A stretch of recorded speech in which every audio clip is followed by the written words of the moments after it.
Hello everyone. आज हम लोग एक नए सीरीज के साथ आगे बढ़ रहे हैं और बेसिकली आज हम लोग जिस टॉपिक पे बात करेंगे वो एनसिबल का टॉपिक है। तो दोस्तों, एनसिबल के सीरीज को स्टार्ट करने से पहले मैं आपको एक चीज बता देता हूँ। हम लोगों ने डेवऑप्स के काफी टूल्स को कवर कर लिया है, जैसे लिनक्स के वीडियोस हमने बना रखे हैं पूरे के पूरे, और एडब्ल्यूएस का वीडियो भी हमारा ऑलरेडी कंप्लीटेड है, और डॉकर का भी कंप्लीटेड है, कुबरनेटिस का भी कंप्लीटेड है, माइक्रोसॉफ्ट एजोर का भी कंप्लीटेड है। और अब मैंने सोचा कि आप लोगों को एक एनसिबल का पूरा सीरीज लाकर दे दूं। तो तो आज से हमने सोचा कि एक एनसिबल का टॉपिक स्टार्ट करते हैं और अच्छा खासा हमें एनसिबल पे डिस्कस करना है। तो लगभग एनसिबल का सीरीज मैं आज से स्टार्ट कर रहा हूँ और ये कंप्लीट होने में मुझे 1 महीने लग जाएगा।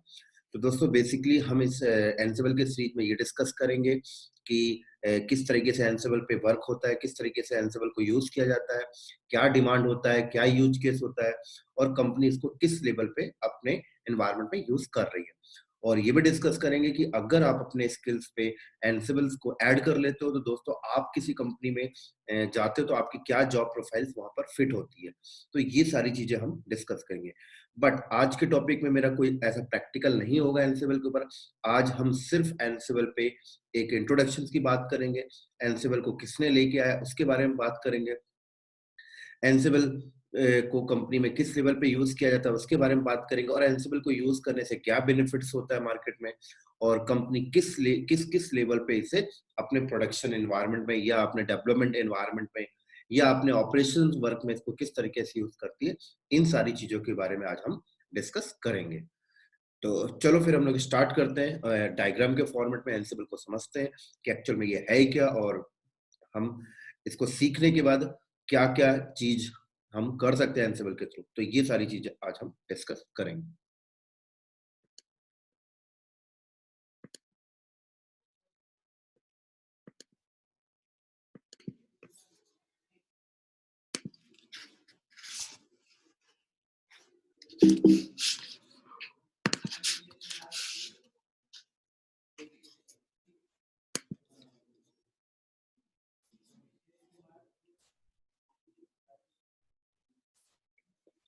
तो चलो दोस्तों, फिर हम लोग इसको कंटिन्यू करते हैं। थोड़ा सा मैं फॉन्ट को यहाँ पे बड़ा कर लेता हूँ।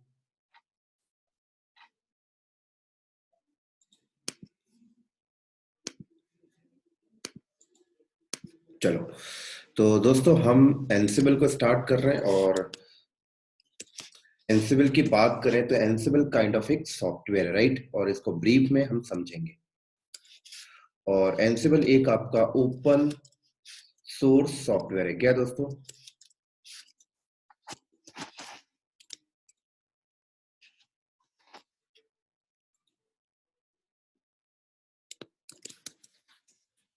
ये हमारा क्या है, एक ओपन सोर्स सॉफ्टवेयर है।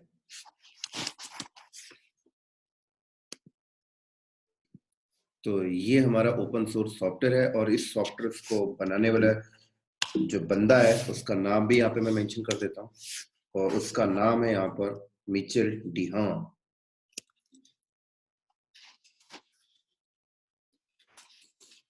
राइट। तो इस बंदे ने इस एनसिबल को डेवलप किया है दोस्तों।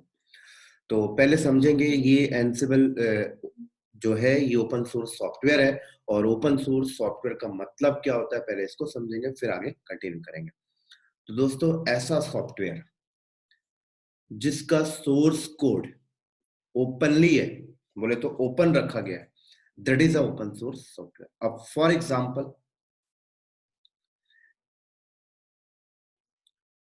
एग्जांपल जैसे मिचेल डिहान ने क्या किया, एनसिबल को बनाया। तो एनसिबल एक सॉफ्टवेयर है। तो जब मिचेल डिहान ने सॉफ्टवेयर को बनाया होगा दोस्तों, तो उसने कोडिंग किया होगा, राइट। क्या किया होगा, उसने अपने सिस्टम के ऊपर बैठकर कोडिंग किया होगा, राइट। कोड लिखा होगा प्रॉपर तरीके से, तब जाकर उसने एक एनसिबल सॉफ्टवेयर को बनाया। और इसका यूज क्या है अभी बात करेंगे बाद में, पहले ओपन सोर्स को समझ लेते हैं। तो उसमें सोर्स कोड कोडिंग की गई होगी, और उस कोड को हम सोर्स कोड कहते हैं, है ना। तो जब मिचेल डेहान ने सॉफ्टवेयर को कंपाइलिंग करा होगा, और कंपाइलिंग करने के बाद एक कंप्लीटली एक सॉफ्टवेयर बना, राइट, जिसको हम यूज करते हैं आजकल। तो मिचेल डेहान ने उस सॉफ्टवेयर का, बोले तो एनसिबल को लिखने में उन्होंने जो कोडिंग की थी, उस कोड को उन्होंने ओपन रख दिया, मतलब हाइड नहीं किया, राइट? तो जब उसके सोर्स कोड को ओपन रखा गया, हाइड नहीं किया गया, तो हम इसको ओपन सोर्स सॉफ्टवेयर के नाम से कॉल करते हैं, राइट? तो ऐसा सॉफ्टवेयर जिसका सोर्स कोड ओपन है, कोई भी बंदा उससे देख सकता है, उस सॉफ्टवेयर के सोर्स कोड को रीड कर सकता है, that is the meaning of the open source software. अब ओपन सोर्स करने का बेनिफिट्स क्या होता है, क्या यूज केस होता है?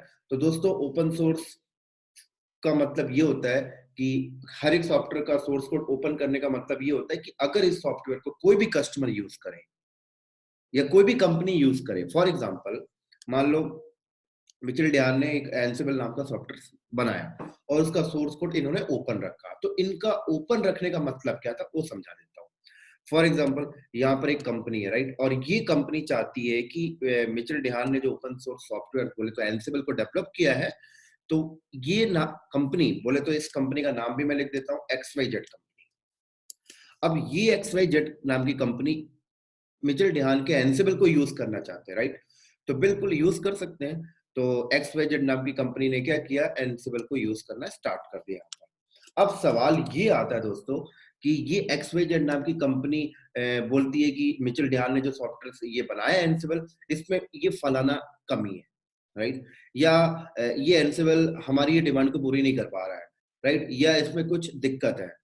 तो ओपन इसका सोर्स कोड ओपन रखने का मतलब ये था कि XYZ नाम की कंपनी को अगर ऐसा लगता है कि भाई ये बग है, ये कमियां है, तो XYZ नाम की कंपनी क्या कर सकती है, उस एंसिबल के अंदर बोले तो जो सोर्स कोड है उसको ओपन करके वो अपने हिसाब से चेंजेस कर सकते हैं, मतलब अपने उनको लगता है भाई कमी है तो ठीक है भाई, आप अपने डेवलपर से उस पर एडिट करा के उसको चेंज करा लीजिए।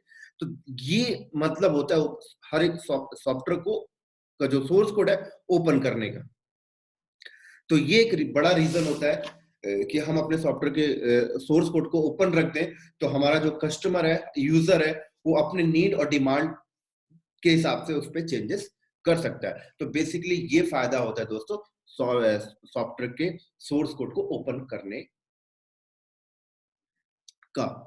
तो इसी तरीके से दोस्तों यही एक रीजन था यहाँ पर एंसिबल को ओपन सोर्स बनाने का।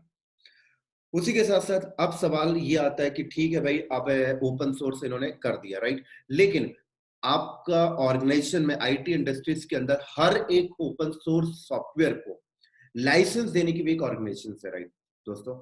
और उस ऑर्गेनाइजेशन का नाम जो है मैं यहाँ पे लिख देता हूँ, GNU। और आप, आई थिंक आपको इसका फुल फॉर्म भी पता होगा, general public licence,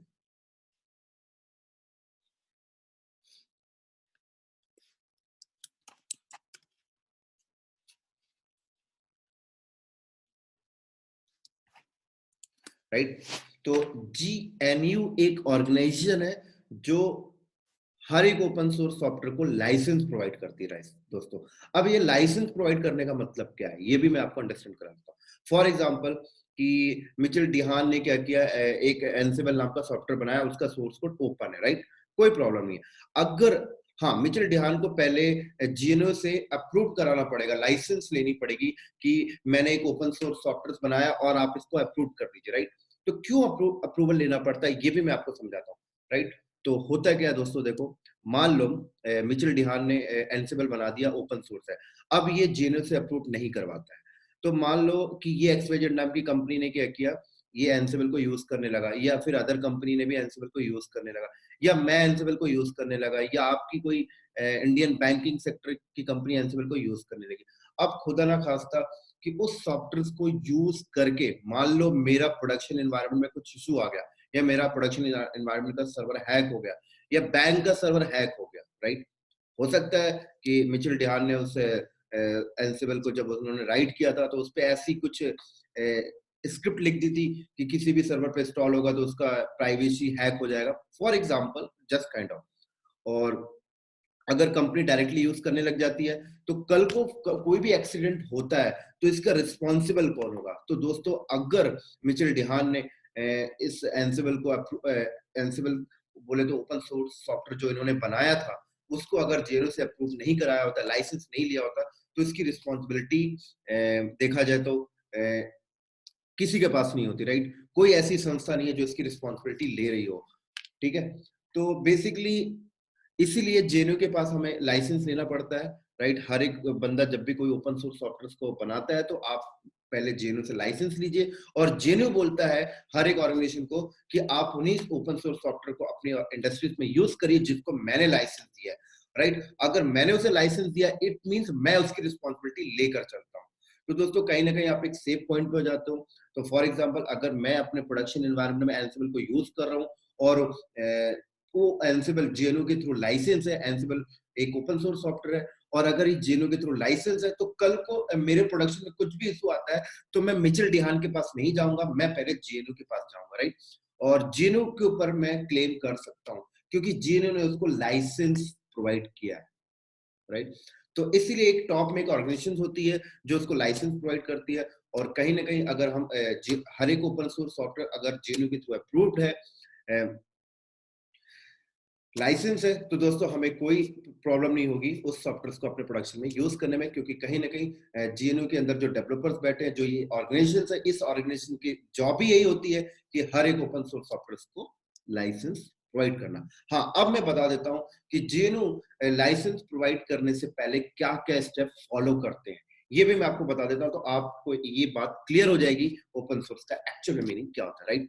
for example मैं एक डेवलपर हूँ, राइट? और फलाना कल को फ्यूचर में मैंने कोई एक डेवलपमेंट किया, मैंने एक सॉफ्टवेयर बनाया, और मैं बोलता हूँ भाई ये सॉफ्टवेयर का जो सोर्स कोड है ये भी मैं ओपन रखूंगा, राइट? और मैं मार्केट में ऐसे लोगों को सेल करने लगा, सेल बोले तो फ्री में देने लगा, तो क्या गारंटी है कि मैं फ्री में दे रहा हूँ लोग मेरे सॉफ्टवेयर को यूज करेंगे? हो सकता है मैं हैकर हूँ, ऐसा भी तो हो सकता है। भाई मैं हैकर हूँ, मैं फ्री में दे रहा हूँ, कोई मेरा सॉफ्टवेयर क्यों लेगा? तो मैं क्या करूंगा कि अगर मैं अपने सॉफ्टवेयर को डिस्ट्रीब्यूट करना चाहता हूँ लोगों तक, तो मुझे सबसे पहले जेएनयू के पास जाना पड़ेगा, और मैं जेएनयू को बोलूंगा कि मैंने एक ये सॉफ्टवेयर बनाया है, और मैं आपसे अप्रूवल लेना चाहता हूँ, आप मेरे को लाइसेंस प्रोवाइड कर दीजिए जिससे मेरा सॉफ्टवेयर मार्केट में डिस्ट्रीब्यूट हो जाए, एक मेरा नाम हो जाए। तो जेएनयू क्या बोलेगा, ठीक है कोई दिक्कत नहीं, हम लाइसेंस देंगे, आपने जो सॉफ्टवेयर बनाया है पहले हमें बताइए ये क्या मार्केट में यूज होगा, इसका पर्पस क्या है, और विथ हमें इसका सोर्स कोड भी प्रोवाइड करिए। तो जेएनयू की टीम क्या करेगी, उस सॉफ्टवेयर के सोर्स कोड के हर एक लाइन को रीड करते हैं वो लोग, राइट? कि ऐसा कुछ लाइन पैरामीटर तो नहीं डिफाइन किया आपने कि ये किसी सर्वर पे इंस्टॉल हो गए, इसकी प्राइवेसी हैक हो जाएगी, ब्ला ब्ला ब्ला, बहुत सारी चीजें होती हैं। उसके बाद जेएनयू क्या करता है, जेएनयू की टीम उसको वेरीफाई करती है, वेरीफाई करने के बाद अप्रूव करती है, और अप्रूव करने से पहले एक स्टेप और होता है, और वो स्टेप क्या होता है दोस्तों, ठीक है आपका सॉफ्टवेयर बढ़िया है, कोई दिक्कत नहीं, कोई हार्मफुल नहीं है, कोई अपने प्रोडक्शन में इंस्टॉल करता है, लेकिन एक चीज है, अगर आपके सॉफ्टवेयर, आपका ये जो सॉफ्टवेयर है ये डिस्ट्रीब्यूट आप कर रहे हो, बहुत बढ़िया बात है। अगर मार्केट में किसी कंपनी ने इसको यूज करने लगा, और उस कंपनी को अगर कोई सॉफ्टवेयर के थ्रू सॉफ्टवेयर को यूज करने में कुछ प्रॉब्लम आती है, राइट? बोले तो एक उनको टेक्निकल सपोर्ट चाहिए, तो ये कौन प्रोवाइड करेगा? तो अब बंदा उसे ये भी रिस्पॉन्सिबिलिटी लेनी पड़ती है जिसने सॉफ्टवेयर बनाया कि मैं प्रोवाइड करूंगा या मेरी ऑर्गेनाइजेशन प्रोवाइड करेगी, जस्ट काइंड ऑफ। तो मिचेल डिहान के एक बंदा था, उसके पास एक छोटी सी टीम थी, तो उन्होंने जेएनयू से अप्रूवल तो ले लिया।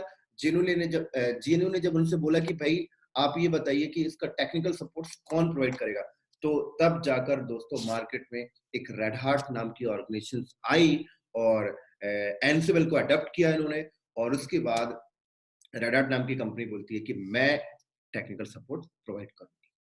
तो तब से मिचेल डिहान और रेड हैट के डेवलपर्स मिलकर एनसिबल पे काम कर रहे हैं दोस्तों।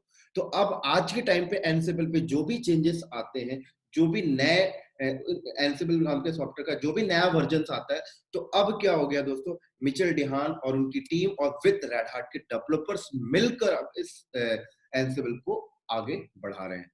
तो अभी अगर आपको एनसिबल का कोई एंटरप्राइजेस वर्जन लेना है, बोले तो फॉर एग्जांपल एक एक्सवाईजेड नाम की कंपनी है, अब वो एनसिबल को यूज करना चाहती है, तो वो लोग रेड हैट के साथ टाई अप ले लेते हैं, तो रेड हैट उनको एंटरप्राइजेस वर्जन दे देती है, एंटरप्राइजेस लाइसेंस दे देती है, तो उससे उस कंपनी को एक क्लियर हो जाता है कि ठीक है भाई हमने ओपन सोर्स सॉफ्टवेयर यूज करा, बहुत बढ़िया बात है। लेकिन कल को अगर हमें कुछ भी इश्यूज आता है एनसिबल से रिलेटेड, कुछ भी दिक्कतें आती, कुछ भी ट्रबल शूट हमें चाहिए, सपोर्ट चाहिए, तो कोई बात नहीं, एनसिबल एक ऑर्गेनाइजेशन बैठी, सॉरी रेड हार्ट एक ऑर्गेनाइजेशन बैठी हुई है जो हमें टेक्निकल सपोर्ट प्रोवाइड कर देगी, राइट? तो ले देके यहाँ पर जो ओरिजिनल ऑथर है, तो ओरिजिनल ऑथर दोस्तों यहाँ पर एंसिबल को बनाने वाला बंदा कौन है? मिचेल डिहान है। और उसके बाद रेड हाट ने इसको अडॉप्ट किया और रेड हाट ने इसको परचेज किया और अब रेड हाट क्या कर रहा है? एज एंटरप्राइजेस लाइसेंस के साथ ऑर्गेनाइजेशन को दे रहा है। तो आज भी एंसिबल क्या ओपन सोर्स है, आप फ्री में एंसिबल यूज करिए। हर एक ऑर्गेनाइजेशन एंसिबल को फ्री में यूज करती है। सिर्फ उस ऑर्गेनाइजेशन को क्या करना पड़ता है, अगर टेक्निकल सपोर्ट चाहिए तो आप उसको उसके पे करने पड़ते हैं। हाँ, कोई कंपनी को अगर उसका टेक्निकल सपोर्ट चाहिए तो रेड हाट देगी टेक्निकल सपोर्ट। तो रेड हाट बोलती है मैं ऐसे टेक्निकल सपोर्ट नहीं देती, आपको मेरे साथ सब्सक्रिप्शन लेने पड़ेंगे। तो हर एक कंपनी क्या करती है, एंसिबल को अपने इंडस्ट्रीज में, अपने प्रोडक्शन एनवायरनमेंट में यूज करने से पहले वो लोग क्या करते हैं, रेड हाट के साथ सब्सक्रिप्शन ले लेते हैं।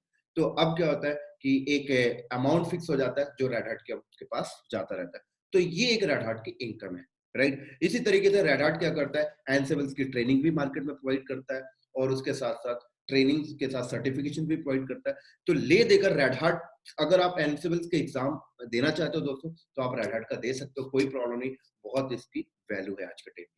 चलो, ये तो हो गए दोस्तों एंसिबल की हिस्ट्री। और अब बात करते हैं कि एंसिबल का यूज केस क्या है, एक इंडस्ट्री इसको किस लेवल पे यूज करती है और क्या बेनिफिट्स होता है अगर हम एंसिबल को अडॉप्ट करते हैं और अगर हम अपने काम को डेली बेसिस होने वाले, हमारी इंडस्ट्रीज के अंदर डेली बेसिस पे होने वाले ऑपरेशंस को अगर हम एंसिबल से करते हैं तो हमें क्या बेनिफिट्स होते हैं। तो चलो दोस्तों, अब हम लोग स्टार्ट करते हैं एंसिबल के इस यूज केस की तरफ। अभी तो ये हमें उसकी हिस्ट्री को समझ रहे हैं।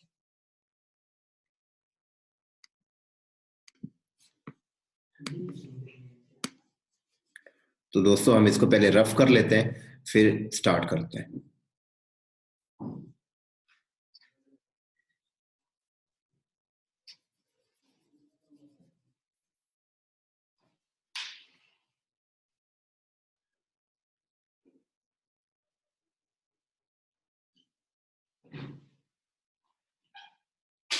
चलो दोस्तों, तो फॉर एग्जांपल ये एक ऑर्गेनाइजेशन है, राइट। और ये ऑर्गेनाइजेशन के अंदर एन नंबर ऑफ सर्वर है, राइट। बोले तो यहाँ पर देखो, ये सर्वर है और ये एप्लीकेशन सर्वर है, मान लेते हैं ऐप सर्वर, ये ऐप सर्वर है और लगभग यहाँ पर 200 ऐप सर्वर है, राइट। इसी तरीके से कंपनी के अंदर यहाँ पर वेब सर्वर है और वेब सर्वर भी यहाँ पे नंबर ऑफ वेब सर्वर है। और फॉर एग्जांपल हमने यहाँ पर लिख दिया 300 वेब सर्वर है।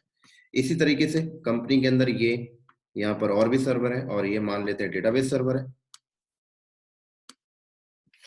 DB server, right. और आई थिंक 300 डीबी सर्वर है। उसी के साथ साथ दोस्तों यहाँ पर कंपनी का स्विच है, राउटर है, नेटवर्क डिवाइसेस है, n number of switch router है। यहाँ पे मैं लिख देता हूँ, ये कंपनी का क्या है, नेटवर्क डिवाइस है, ठीक है। अब सवाल ये आता है दोस्तों कि ये कंपनी का काइंड ऑफ एक डेटा सेंटर है। अब बोला जाए कि एप्लीकेशन सर्वर पे या वेब सर्वर पे या डेटाबेस सर्वर पे, राइट। हम यहाँ पे एग्जांपल लेते हैं वेब सर्वर पे। अब मान लो कंपनी को बोला जाए कि वेब सर्वर 300 वेब सर्वर है और 300 वेब सर्वर पे आपको कोई एक एप्लीकेशन इंस्टॉल करनी है, कोई भी एक application, right. For example Apache install करना है। तो दोस्तों आप अगर इस वेब सर्वर पे 300 वेब सर्वर पे अपाचे इंस्टॉल करते हो और as a manual way use करते हो, राइट। बोले तो हर एक सर्वर को आप लॉग इन करके उसके अंदर जाके अपाचे इंस्टॉल करते हो, तो एक बहुत ज्यादा टाइम लगता था, राइट। इसी तरीके से एन नंबर ऑफ टास्क होते हैं सर्वर के ऊपर, जैसे कोई फाइल्स बनानी है, हर सर्वर पे एक फाइल्स बनानी है, या हर सर्वर का अप टाइम निकालना है। तो आप सर्वर का अप टाइम अगर मैनुअल निकाल रहे हैं तो बहुत ज्यादा टाइम लगता है दोस्तों। ऐसे ही आपका जो एप्लीकेशन सर्वर है, 200 एप्लीकेशन सर्वर है, 200 एप्लीकेशन में कोई आपको टास्क करना है, राइट। फॉर एग्जांपल कि 200 एप्लीकेशन सर्वर है, अब उस पे आपको नेगियोस इंस्टॉल करना है, क्योंकि हर एक सर्वर की आप मॉनिटरिंग करना चाहते हो। तो हर एक सर्वर पे अगर आप नेगियोस मैनुअल इंस्टॉल करोगे तो बहुत ज्यादा टाइम लगता है, राइट। इसी के साथ साथ ऐसा नहीं कि आपने एक बार नेगियोस इंस्टॉल कर दिया, अब आप कल को नेगियोस का पैच अपडेट करना है, नेगियोस का वर्जन चेंज करना है। तो मतलब ये टास्क देखा जाए तो ले दे के कंटिन्यूअसली डेली बेसिस पे होते रहते हैं। इसी तरीके से अब एप्लीकेशन सर्वर है, वेब सर्वर है, इनका बैकअप लेना है। अब एवरीडे बैकअप हो रहा है, राइट। सुबह भी बैकअप हो रहा है, शाम को भी बैकअप हो रहा है, सुबह भी हो रहा है, शाम कोई भी हो रहा है। अब 200 सर्वर 300 सर्वर पे मैनुअल बैकअप लिया जा रहा है, तो बहुत ज्यादा टाइम लगता है दोस्तों। एक सिस्टम एडमिन हमें हायर करना पड़ता है, राइट। इसी तरीके से डेटाबेस सर्वर की बात करें तो डेटाबेस 300 डेटाबेस सर्वर है। हर डेटाबेस पे आपको डेटाबेस सर्वर आपने बनाया, उस पे डेटाबेस इंजन इंस्टॉल करना है, तो हर सर्वर पे डेटाबेस इंजन अगर आप मैनुअल इंस्टॉल करोगे बहुत ज्यादा टाइम लगता है। उसी के साथ साथ इंजन इंस्टॉल करने के बाद कुछ दिन के बाद उस इंजन का नया वर्जन आया, नया वर्जन अपडेट करना, फिर मैनुअल कर रहे हो, बहुत ज्यादा टाइम लग रहा है। बैकअप ले रहे हो, मैनुअल कर रहे हो, बहुत ज्यादा टाइम लग रहा है। तो दोस्तों क्या होता था, ये तो ठीक है, और बताता हूँ। जैसे ये नेटवर्क डिवाइसेस है, राइट। अब आपकी कंपनी में मान लो 50 स्विच है, 50 राउटर है, 50 फायरवॉल्स है, राइट। F5 का फायरवॉल है, जूनिपर का फायरवॉल है, right. N number of firewalls market में आते हैं। अब क्या होता है कि नेटवर्क स्विच और राउटर के ऊपर डेली बेसिस पे आपने राउटिंग डिफाइन करनी है, कोई पोर्ट्स अलाउ करना है, कुछ अलाउ डिनाई करना है, फायरवॉल के ऊपर कोई रूल्स ऐड करने हैं। मतलब नेटवर्क की टीम भी कहीं ना कहीं ले देकर ये सारी चीजें राउटर स्विच फायरवॉल के ऊपर लॉग इन करके मैनुअली कर रही है, तो उन्हें भी बहुत ज्यादा ये मैनुअल करने में उन्हें भी बहुत ज्यादा टाइम लगता था। तो ले देकर एक डेटा सेंटर के अंदर जो डेली बेसिस पे ऑपरेशन वर्क हो रहे थे दोस्तों, वो सारा का सारा कुछ क्या हो रहा था, मैनुअल वे से हो रहा था। तो मैनुअल वे से होने से क्या प्रॉब्लम है, मैनुअल वे से होने से प्रॉब्लम ये होती है कंपनी को कि एक तो मैन पावर हायर करना पड़ता है, राइट, और टाइम भी बहुत ज्यादा लगता है, और कहीं ना कहीं कॉस्टिंग भी जा रही है, क्योंकि मैनुअली काम होगा तो बंदे ज्यादा चाहिए और काम करने में डिले भी होना है, और कहीं ना कहीं आपका बहुत ज्यादा टाइम भी वेस्ट हो रहा, मनी भी जा रहा, और वो आउटपुट उतना नहीं आ पाता जितना आप लगा के रखते हो। तो अब क्या हुआ कि मार्केट में बोला गया कि भाई ये जो डेली बेसिस पे कंपनी में जो डेली बेसिस पे जो ऑपरेशंस होते हैं डेटा सेंटर के ऊपर, एप्लीकेशन सर्वर के ऊपर, डेटाबेस के ऊपर, वेब सर्वर के ऊपर, स्विच राउटर के ऊपर, फायरवॉल के ऊपर, जो भी आपकी कंपनी में डाटा सेंटर के अंदर डेली बेसिस पे जो ऑपरेशंस होते हैं, कंपनी ने बोला ये ऑपरेशंस को ऑटोमेट करना है। ये ऑपरेशंस ऑटोमेट करना मतलब 250 वेब सर्वर पे पैच अपडेट करना है, तो मैनुअल नहीं करना, ऑटोमेट करना है। डेटाबेस सर्वर का बैकअप लेना है सुबह शाम, मैनुअल नहीं करना, ऑटोमेट करना है। तो ऑटोमेट से फायदा क्या हुआ कि भाई आपको एक तो मैन पावर कम लगेगी, और दूसरा आपका काम भी फास्ट हो जाएगा। स्विच राउटर के ऊपर कोई भी राउटिंग एंट्री करनी है, मैनुअल नहीं करना, ऑटोमेट करना है, राइट। फायरवॉल के ऊपर कोई भी एंट्री करनी है, मैनुअल नहीं करना, ऑटोमेट करना है। तो दोस्तों अब बात आती है कि ये डेली बेसिस पे होने वाले टास्क को, राइट, डेली बेसिस पे होने वाला ऑपरेशन बोले तो कॉन्फ़िगरेशन डेली बेसिस पे, या वन टाइम कॉन्फ़िगरेशन भी आप बोल सकते हो। डेली बेसिस पे बोलिए, हो सकता है कि मान लो कि आपने आपकी कंपनी में एक नया डेटा सेंटर लगा, अब नया डेटा सेंटर में एक फर्स्ट टाइम कॉन्फ़िगरेशन करनी है, राइट, तो वो भी आप ऑटोमेट करना चाहते हो, राइट, क्योंकि मैनुअल करोगे तो फर्स्ट टाइम भी टाइम लगेगा। तो आप जो भी अपने डेटा सेंटर के अंदर, चाहे फर्स्ट टाइम कॉन्फ़िगरेशंस हो या डेली बेसिस पे कॉन्फ़िगरेशंस हो, जो भी कॉन्फ़िगरेशंस आप कल तक मैनुअल कर रहे थे दोस्तों, तो अब सवाल आती है कि इसको ऑटोमेट करना है। तो ऑटोमेट करने के लिए आपके पास दो रास्ते होते हैं। पहला रास्ता क्या होता है, मैं यहाँ पे लिख देता हूँ। पहला रास्ता होता है स्क्रिप्टिंग,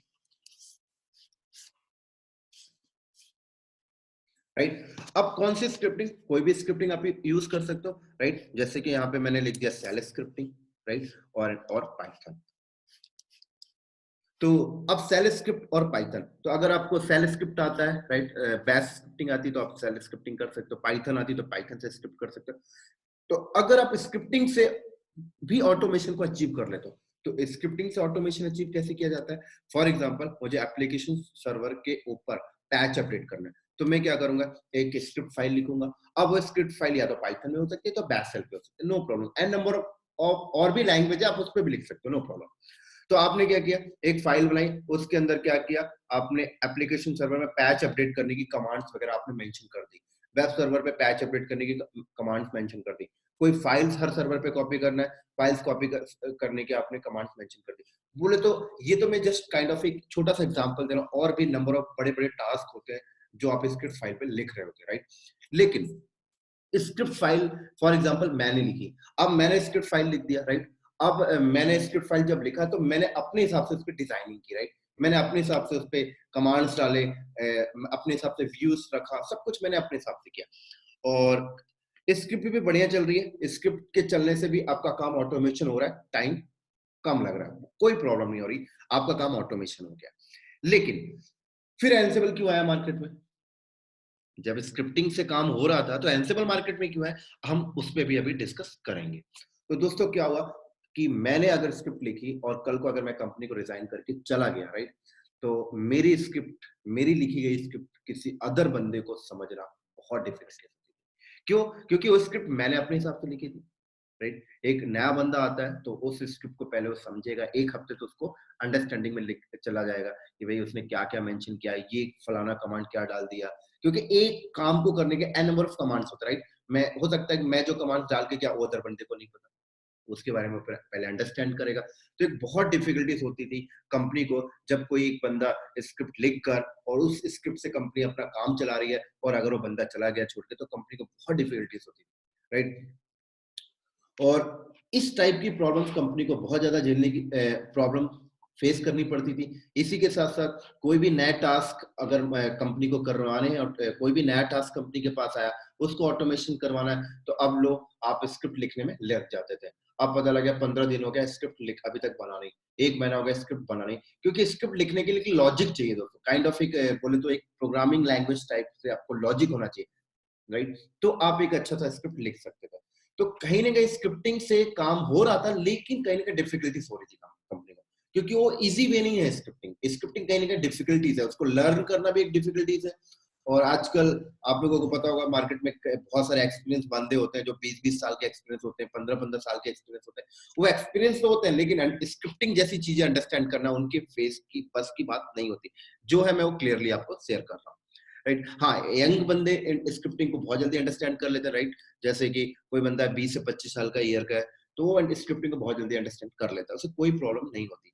लेकिन अगर कोई बंदा 35 ईयर का है जो आईटी इंडस्ट्रीज में, टेक्निकल्स में, दोस्तों अगर उसके सामने आप एक स्क्रिप्ट खोल के रख दो, वो बोलेगा भाई मैं नहीं कर रहा, ये तो मुझे समझ में नहीं आ रहा। और अगर उसको बोलो भाई लर्न कर ले, वो नहीं कर पाएगा, क्योंकि उसके पास ऑलरेडी पर्सनल इतने सारे टास्क होते हैं, घर की रिस्पॉन्सिबिलिटी होती है, तो वो स्क्रिप्टिंग जैसी चीजों को वो एडॉप्ट नहीं कर सकते, राइट। तो ये सारे ड्रॉबैक्स थे दोस्तों स्क्रिप्टिंग के। ड्रॉबैक्स तो आप नहीं बोल सकते, लेकिन कहीं ना कहीं देखा जाए तो मार्केट में और दुनिया में आजकल उन्हीं चीजों को अडॉप्ट किया जाता है जो काम करने में इजी होते हैं, राइट, और बहुत ज्यादा यूजर फ्रेंडली होता है। तो एंसिबल काइंड ऑफ एक यूजर फ्रेंडली है, राइट। हर एक बंदा एंसिबल को अंडरस्टैंड कर सकता है कि एंसिबल अगर एक 40 इयर्स एक्सपीरियंस बंदे के सामने आप रख दो, तो वो भी एंसिबल के थ्रू आराम से काम कर सकता है। अगर कोई बंदा कंपनी को छोड़ के जाता है, तो कोई एक नया बंदे को एंसिबल समझाना कोई बड़ी बात नहीं होती है, क्योंकि एंसिबल जो होता है पूरा का पूरा मॉडल्स में काम कर रहा होता है, तो राइट। अब मॉडल्स क्या होता है, अब समझते हैं। तो मॉडल्स में क्या होता है दोस्तों, कि फॉर एग्जांपल कि आपको एप्लीकेशन सर्वर में पैच अपडेट करना है, राइट। तो आप स्क्रिप्टिंग में क्या कर रहे थे, आप स्क्रिप्ट फाइल के अंदर पैच अपडेट करने की कमांड्स मेंशन करते थे। एनसिबल में क्या है कि पैच अपडेट करने का मॉडल्स आ चुका है, फाइल को कॉपी करने का मॉडल्स आ चुका है, राइट। कोई सॉफ्टवेयर इंस्टॉल करने का मॉडल्स आ चुका है, कोई सॉफ्टवेयर रिमूव करने का मॉडल्स आ चुका है, यूजर ऐड करने के मॉडल्स आ चुके हैं, राइट। किसी सर्वर के ऊपर आईपी कॉन्फ़िगरेशन करने के मॉडल्स आ चुके हैं। तो फॉर एग्जांपल एक बंदा अगर एप्लीकेशन सर्वर पे एक सॉफ्टवेयर इंस्टॉल करना चाहता है, तो उसे कुछ नहीं करना, वो एंसिबल के उस मॉडल को उठाएगा और उस मॉडल में जाकर एक आर्गुमेंट दे देगा कि भाई ये मॉडल्स ये करे और ये सॉफ्टवेयर इंस्टॉल करके आ जाए। तो एंसिबल में क्या करना होता है दोस्तों, आपको कुछ नहीं, एक सर्वर यहाँ पे रखना पड़ेगा, राइट। और इस सर्वर के ऊपर दोस्तों लिनक्स ऑपरेटिंग सिस्टम होना चाहिए, ये बात ध्यान रखना। हाँ, आप ऐसा कभी नहीं कर सकते कि आप विंडोज ऑपरेटिंग सिस्टम इंस्टॉल कर दो और आपने बोला कि ये मेरा एंसिबल सर्वर, नहीं। आप एंसिबल के थ्रू किसी भी कोई भी टास्क अदर मशीन पे कराना चाहते हैं, राइट, तो उस पे लिनक्स होना चाहिए। और जब आप लिनक्स इंस्टॉल कर देते हैं, तो देन उसके बाद आपको यहाँ पर एंसिबल नाम का एक सॉफ्टवेयर इंस्टॉल करना पड़ेगा। उसके बाद आप यहाँ पर क्या करेंगे, एंसिबल नाम का एक सॉफ्टवेयर इंस्टॉल करेंगे। और उसके बाद जब एंसिबल नाम का सॉफ्टवेयर इंस्टॉल हुआ, उसके बाद ये हो जाता है एंसिबल सर्वर। क्या हो जाता है दोस्तों, इसको आप एंसिबल सर्वर बोलिए, कोई प्रॉब्लम नहीं। आप इसको कंट्रोलर नोड बोलिए, कोई प्रॉब्लम नहीं। एंसिबल कंट्रोलर बोलिए, कोई प्रॉब्लम नहीं। एन नंबर ऑफ नेम से लोग इसको कॉल करते हैं, कंट्रोलर, राइट। तो अब ये एंसिबल कंट्रोलर हो गया, मतलब यहां से टास्क चलेगी और इस पे जाएगी। तो ये हो जाते हैं मैनेज नोड, ये हो गया कंट्रोलर नोड, ये हो गया मैनेज नोड। तो दोस्तों हाँ, मैनेज नोड बोले तो मैनेज नोड ये वाले नोड ये हो सकते हैं विंडोज, कोई प्रॉब्लम नहीं है। ये 200 वेब सर्वर में एक 200 में 50 विंडोज हो, 50 लिनक्स हो, यूनिक्स हो, मैक हो, कोई प्रॉब्लम नहीं है। 200 ऐप सर्वर में विंडोज हो, यूनिक्स हो, कोई प्रॉब्लम नहीं है। लेकिन जो एंसिबल सर्वर है बोले तो जहां से आप टास्क को चलाते हो, जो जिसको आप एंसिबल कंट्रोलर बोल रहे हो, दोस्तों यहाँ पर लिनक्स होना मैंडेटरी है। ये बात आप ध्यान रखना। अब देखो क्या होगा कि एंसिबल को कॉन्फ़िगर करने का कुछ बेसिक रिक्वायरमेंट्स होता है, वो बेसिक रिक्वायरमेंट भी मैं आपको शेयर कर देता हूँ। तो यहाँ पर एक लिनक्स ऑपरेटिंग सिस्टम होना चाहिए दोस्तों यहाँ पर, राइट। और लिनक्स ऑपरेटिंग सिस्टम होना चाहिए आपके पास, और लिनक्स ऑपरेटिंग सिस्टम के साथ साथ आपके पास इसमें पाइथन का सॉफ्टवेयर होना चाहिए, राइट। क्योंकि एंसिबल जो होता है पूरा का पूरा पाइथन में रिटर्न किया गया है, और पाइथन का 2.4 वर्जन होना चाहिए। ये बात आप अपने दिमाग में ध्यान से रख लीजिए, 2.4, उससे नीचे का नहीं चलेगा, अबव होगा चल जाएगा। उसके बाद क्या होता है कि आप यहाँ पर एंसिबल के थ्रू आपको फॉर एग्जांपल इस सर्वर पे कोई पैच अपडेट कराना है, तो आप एंसिबल के अंदर पैच अपडेट का मॉड्यूल उठा लीजिए और उसके थ्रू आप आर्गुमेंट डिफाइन करके कर सकते हैं। आपको कोई सॉफ्टवेयर कॉपी करना है, एंसिबल के अंदर सॉफ्टवेयर को कॉपी करने का मॉड्यूल्स है, आप उसको उठा लीजिए और उससे कर लीजिए। ये भी नहीं, आप मान लो एंसिबल के थ्रू दोस्तों आप अपने नेटवर्क डिवाइसेस को भी मैनेज कर सकते हो, अपने कंपनी के F5 फायरवॉल को भी मैनेज कर सकते हो, राइट। तो मान लो आपको राउटर के ऊपर कोई राउटिंग डिफाइन करनी है, एंसिबल के अंदर एंसिबल कहता है मेरे पास वो राउटर के अंदर काम करने का भी मॉड्यूल्स है, आप वो मॉड्यूल्स को उठाइए और अपने राउटर्स पे वो काम करवा सकते हो, राइट। इसी तरीके से स्विच पे भी करवा सकते हो और फायरवॉल के ऊपर भी करा सकते हो। इसी तरीके से एंसिबल इतना नहीं, और भी बहुत सारी चीजें कर लेता है। जैसे कि मान लो आपका इंफ्रास्ट्रक्चर एडब्ल्यूएस पे लगा हुआ है, अब एडब्ल्यूएस के ऊपर आपको कोई चीजें ऑटोमेशन करनी है, फॉर एग्जाम्पल 500 इंस्टेंस आपको बनाने हैं, एंसिबल कहता है मेरे पास एडब्ल्यूएस पे काम करने के लिए भी मॉड्यूल्स है, मेरे मॉड्यूल्स को उठा के आप एडब्ल्यूएस पे भी वो काम कर सकते हो। वीपीसी बनाना है, एंसिबल कहता है मेरे पास वो भी मॉड्यूल्स है, उस मॉड्यूल के थ्रू आप एडब्ल्यूएस पे वीपीसी बना सकते हो। ना कि एडब्ल्यूएस पे, आप एजोर के ऊपर भी कर सकते हो अपना कॉन्फ़िगरेशंस को ऑटोमेट एंसिबल के थ्रू, गूगल क्लाउड के ऊपर भी कर सकते हो। इसका मतलब एंसिबल हर एक प्लेटफॉर्म पे आप हर एक प्लेटफॉर्म पे जो टास्क करते हो, आप जो ऑपरेशन करते हो मैनुअल, आप उसको ऑटोमेट करा सकते हो, उसकी कॉन्फ़िगरेशन को ऑटोमेट करा सकते हो वाया एंसिबल। तो इतना ज्यादा फेमस है दोस्तों एंसिबल, राइट।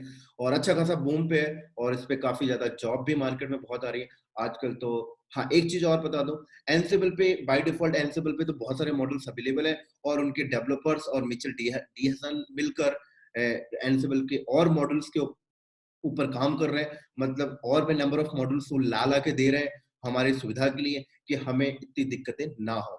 तो दोस्तों जब इतना इजी चीज मार्केट में आ चुका है आपके ऑपरेशन वर्क को ऑटोमेट करने के लिए, तो फिर भला हम स्क्रिप्टिंग की तरफ क्यों जाए मार्केट, राइट।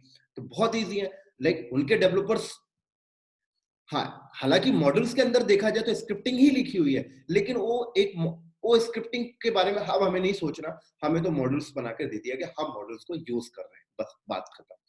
तो इसी तरीके से दोस्तों एंसिबल, यहाँ पर एंसिबल में एक और बेनिफिट्स होता है कि मान लो कुछ मॉडल्स अवेलेबल नहीं है, फॉर एग्जांपल आप अपनी कंपनी में कुछ ऐसा टास्क करना चाहते हो जिसमें एंसिबल के पास कोई भी मॉडल्स अवेलेबल नहीं है, तो एंसिबल बोलता है कोई दिक्कत नहीं, आप खुद से भी मॉडल्स को लिख सकते हो दोस्तों, ऐसी कोई प्रॉब्लम नहीं।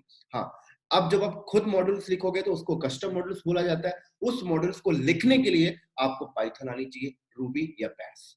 तो इन 3 लैंग्वेज में आप लिख सकते हो। तो कोई बात नहीं भाई, जब इतने सारे मॉडल्स हैं, एक आध मॉडल्स लिखना होगा तो पाइथन की नॉलेज ले लेंगे, राइट। लेकिन ये सारी चीजें बाद में चाहिए, पहले तो आप सिस्टम एडमिन तक का एंसिबल सीख जाइए दोस्तों। हाँ, एक चीज और मैं आपको बता दूं, एंसिबल इजी भी है और टफ भी है, इजी भी है, टफ भी है। अब किसके लिए इजी है, किसके लिए टफ है, ये मैं आपको अंडरस्टैंड कराता हूँ, राइट। फॉर एग्जांपल एक बंदा, जैसे कि उसको सिस्टम एडमिन का कुछ नहीं आता, राइट। एक बंदा है, उसको लिनक्स ओएस का कुछ नहीं पता, उससे सिस्टम एडमिन का कुछ नहीं पता कि भाई सॉफ्टवेयर कैसे इंस्टॉल करते हैं, सर्वर्स कैसे कॉन्फ़िगर करते हैं, नेटवर्क स्विच कैसे करते हैं।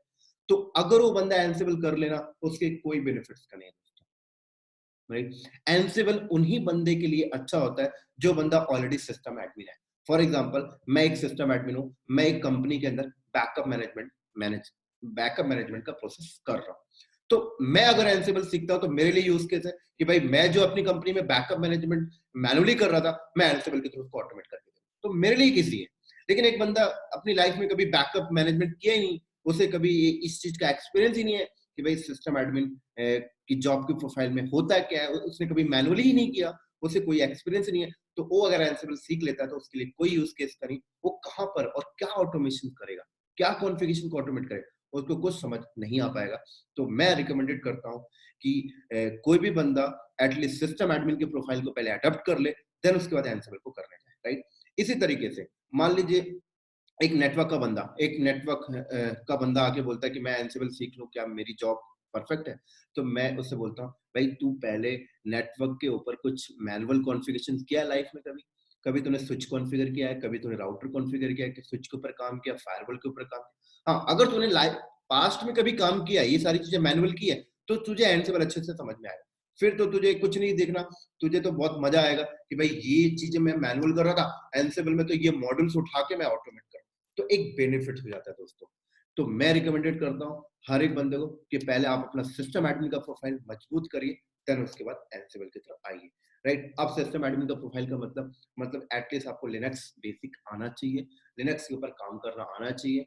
ऐसे अगर आपका प्रोफाइल विंडोज का है तो आपको विंडोज के सिस्टम एडमिन का पार्ट पता होना चाहिए। अगर आप नेटवर्क प्रोफाइल के हो तो आपको नेटवर्क प्रोफाइल की चीजें पता होना चाहिए। हाँ, एक बंदा अगर बोलता है मैं एडब्ल्यूएस पे मैं एंसिबल को सीख कर क्या एडब्ल्यूएस पे इंप्लीमेंटेशन कर सकता हूँ, तो बिल्कुल कर सकता है, लेकिन एटलीस्ट तुझे एडब्ल्यूएस का भी सिस्टम एडमिन का पार्ट पता होना चाहिए। तब तो तू, अगर तूने पास्ट में कभी एडब्ल्यूएस के ऊपर इंस्टेंस बनाया, वीपीसी बनाया, एक kind of virtual data centre set किया है, राइट? और एन नंबर ऑफ चीजें होती है, अगर तूने पास्ट में कभी वो चीज किया है तो फिर तो तू एंसिबल को अंडरस्टैंड कर लेगा, भाई मैं ये चीजें एडब्ल्यूएस पर मैनुअल किया करता था, एंसिबल के मॉडल्स के थ्रू मैं इसको ऑटोमेशन कर सकता हूँ, तो तेरे लिए बेनिफिट्स है, राइट? ऐसे कोई बंदा बोलता है क्या मैं इसको एंसिबल को एजोर पे एंसिबल को लेकर मैं एजोर पे काम कर लूंगा, बिल्कुल कर लेगा, लेकिन तू पहले कभी एजोर पे मैनुअल तो काम किया होगा, तब तो तुझे मजा आएगा ना कि हाँ मैं पास्ट में इसको मैनुअल करता था, अब मैं एंसिबल के मॉडल्स के थ्रू इसको ऑटोमेट कर रहा हूँ। तो मेरे कहने का मतलब दोस्तों है